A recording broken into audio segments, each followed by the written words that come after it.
خو په کار دا د ګورې د ځینې الفاظ ځینې کلمات ځینې آیتونه د الله داسې دي والله که ژوند ته دې پرېږدي داسې آیتونه په قرآن کریم کې شته دي چې ته ولولي که نه د شپې خوب به تا حرام کړي.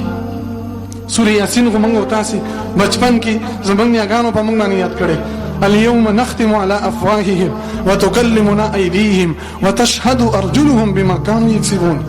سورة یاسین کې الله نه دی ویلي قیامت ورځ به ولګي حساب او کتاب به شروع وي رب العالمین به د انسان په دې خوله باندې مهر ولګي ټاپه غلې وشي خبرې به بیان شي کولای.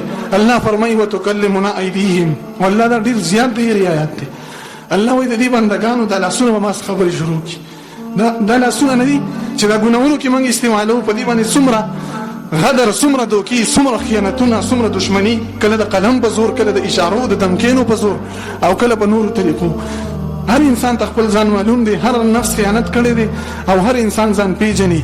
الله د دې باره کې ویلي دغه لاسونه به ما ته خبر راکړي دا لاسونه ما ګواهي کوي دغه خپې چې په دې باندې د ګناه ځایونو ته سفر کې مزل کې او دې زړه لرګه هوا ورکي. الله رب العالمین فرمایي دغه خپې به د قیامت پر ورځ حل وي څنګه چې د جبې د الله طاقت ورکړي چې خبرې کولای شي په دغه ورځ به د اندامونو کې الله د طاقت واچي.